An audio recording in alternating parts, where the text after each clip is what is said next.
Bonsoir. Alors tout Bonsoir à d'abord, qui est Concur? Concur, c'est un éditeur de logiciels qui intervient sur 4 métiers.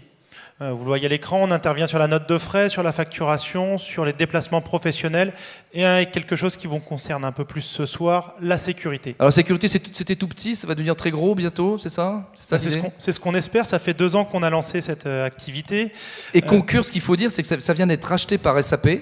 C'est ça, Combien ça s'est vendu? Alors, ça a été racheté il y a 1 an, c'est la plus grosse acquisition de SAP, c'est 8 milliards 300 8 milliards d'euros. Donc voilà, on a une entreprise qui pèse 8 milliards devant nous, que certains ne connaissent pas. D'accord. Alors qu'est-ce qui est complexe aujourd'hui dans votre métier? Parce que vous êtes en contact avec toutes les voyages, les agences de voyage, etc. Et donc les voyageurs des entreprises, c'est très difficile de les géolocaliser, de les protéger et de communiquer avec eux. Exactement. En fait, la problématique, je pense, comme beaucoup d'entre vous le vivez au quotidien, c'est de pouvoir localiser ses employés, de pouvoir communiquer avec eux de manière impactante et surtout de faire respecter un certain nombre de règles. Des règles, c'est la politique voyage, c'est la politique sécurité, c'est l'utilisation des mobiles et notamment de ne pas en avoir peur, mais de se dire j'ai un outil, tirons-en le meilleur. D'accord. Donc concrètement, ça marche comment? Donc chaque salarié d'EDF qui voyage, par exemple, a ce smartphone et ils sont en ligne directe avec leur direction sûreté, c'est ça?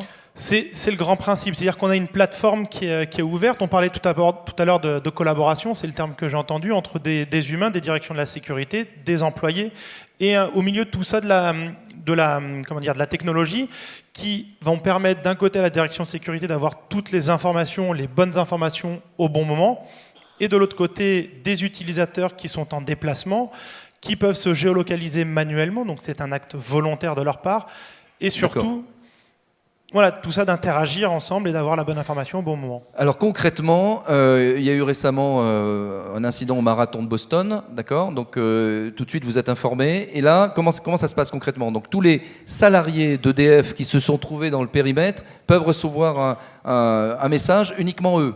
Tout à fait. C'est-à-dire que la direction de la sécurité va pouvoir utiliser, comme l'a fait l'un de nos clients, localiser tous les employés dans la zone, c'est ce qu'on voit là justement, et envoyer une alerte instantanée à ses collaborateurs. Elle est bidirectionnelle, je suis employé, je suis touché, je peux répondre, je vais bien, je suis en danger, aidez-moi. Et je suis connecté derrière à des assisteurs et à tout l'écosystème du collaborateur. Quelques réactions. Yann Prodhomme, chez Alcatel, qui est un pro de la techno. Non, mais c'est très important aujourd'hui pour nos employés et aussi vis-à-vis de nos chefs de mettre les outils en place pour répondre rapidement face aux événements. Et on peut imaginer même des scénarios catastrophes. Je pense que si on se rappelle tous, par exemple, le printemps arabe, il est clair que là, d'un seul coup, on peut avoir plusieurs pays, plusieurs situations de crise, il faut répondre rapidement. Et ça, on est vraiment dans des outils qui sont très intéressants pour localiser nos personnels, leur envoyer des messages, leur donner des consignes, éviter le centre-ville, etc. Donc c'est très important. Combien ça coûte? Combien ça coûte? C'est gratuit? Mais non. Alors on a dit tout à l'heure que la sécurité n'avait pas de prix. De là à le donner, ni SAP, ni Concur, ni Philanthrope, c'est un modèle qui est basé sur le nombre de transactions. Et je suis à votre disposition éventuellement si vous voulez qu'on en parle Claude plus en Tarlet, détail. Alain Juillet, allez-y, c'est le moment. Vas-y. Non, moi ce que je voulais dire, c'est qu'il faut jamais oublier que nous sommes dans un pays dans lequel les chefs d'entreprise sont responsables de la sécurité de l'ensemble de leur personnel, jour et nuit en particulier, lorsqu'ils sont en déplacement. Donc à partir de ce moment-là, ce type d'outil, évidemment, change la vie et multiplie la capacité de sécurité de chacune de nos entreprises, c'est évident. Oui, Claude Tarlet. Non, ce que dit Alain est vrai de ces entreprises qui achètent des prestations, qu'elles soient technologiques ou qu'elles soient humaines, mais c'est également vrai de ces chefs d'entreprise qui offrent ces prestations et qui sont organisés aujourd'hui dans un environnement à risque. Donc la responsabilité pèse également sur ces entrepreneurs et dans les années qui viennent, on verra se développer parmi les entreprises prestataires des solutions globales pour précisément être en temps réel, en lien avec des agents, placés ou non dans des situations à risque pour être capable de jouer pleinement ce rôle et par conséquent d'interagir. Et on verra également des applications complémentaires permettant d'interagir entre ceux qui sont en effet dans une position difficile, les forces publiques qui elles-mêmes ont un rôle fondamental à jouer et les actions de la filière privée qui va se connecter à cet écosystème global. Donc on est au début d'une logique collaborative qui dépasse très largement ce qui est proposé aujourd'hui. Patrick Espagnol. Oui, moi, effectivement, on a parlé beaucoup d'obligations légales, on l'a dit, c'est le contrat de travail qui l'impose, mais moi je voudrais aussi insister sur l'obligation morale de l'employeur. Il est essentiel qu'on reste en contact avec eux, et le lien qu'on peut avoir n'est absolument pas redondant, mais ce que fait le ministère des Affaires étrangères. Lorsque la situation est dégradée, je crois qu'il est important que les personnes qui sont à l'extérieur soient en contact avec nous, sécurisées, rassurées, et rassemblés sur un lieu, on va pouvoir parfois les exfiltrer. Donc c'est essentiel. Parlez-moi de prix, vous avez dit c'est gratuit, donc ça m'intéresse.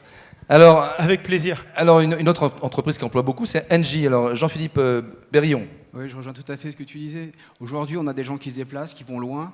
Ils ont besoin d'avoir confiance dans le dispositif qu'on met sur le terrain. Ils ont besoin de connaître ce dispositif. Donc, il y a la transparence doit être totale entre ce qu'on fait en matière de sécurité. Il faut qu'ils comprennent ce qui est mis en œuvre. C'est la façon de construire une culture entre les salariés qui sont des acteurs de leur sécurité. On est dans un monde qui va vite. Ils ont l'habitude d'être connectés à tout. La sécurité doit aussi suivre cette connexion, cette vitesse. Et tous ensemble, eux sur le terrain, nous un peu plus en recul, eh bien, on peut être ensemble pour construire quelque chose d'efficace et de réactif. Très bien. Eh bien, oui, dernière action. Oui, dernière action. Moi, en tant que novice dans le monde de la sécurité, par rapport à votre produit, est-ce que ça peut jouer sur les primes d'assurance? Parce que dans des voyages et ainsi de suite, est-ce que ça permet donc de faire baisser la fameuse prime d'assurance? Voilà. Il y a que l'argent qui vous intéresse. Oui, non, c'est pas que l'argent, mais bon, c'est une question comme une autre. J'aimerais vous répondre oui. Malheureusement, j'ai pas la réponse. Vous pouvez en discuter avec votre assureur. Je suis pas certain qu'il soit forcément disposé à baisser sa prime. Néanmoins, ce qu'on peut dire, et je pense que Patrick Espagnol, Alain Juillet et Claude Tarlet pour nous le confirmer, c'est que si finalement il y avait un problème très grave qui se présentait, en tous les cas, face à un tribunal, l'entreprise qui aurait mis en place ce type de solution, comme d'autres, pourrait montrer leur bonne foi, la gestion en bon père de famille, même si on n'a plus le droit de dire cette expression. Néanmoins, voilà, on peut, c'est pas se dédouaner et faire baisser quelque part une prime, mais c'est en tous les cas gérer son entreprise, avoir sa responsabilité morale qui est pas mise en jeu. Alain Juillet. Ouais, juste une précision. Les compagnies actuellement, les compagnies d'assurance anglaises ou américaines qui assurent du personnel dans des zones à haut risque exigent une capacité de localisation immédiate et permanente des gens qui sont sur le terrain pour assurer. Alors, on va applaudir notre ami Grégoire Werth de Concur.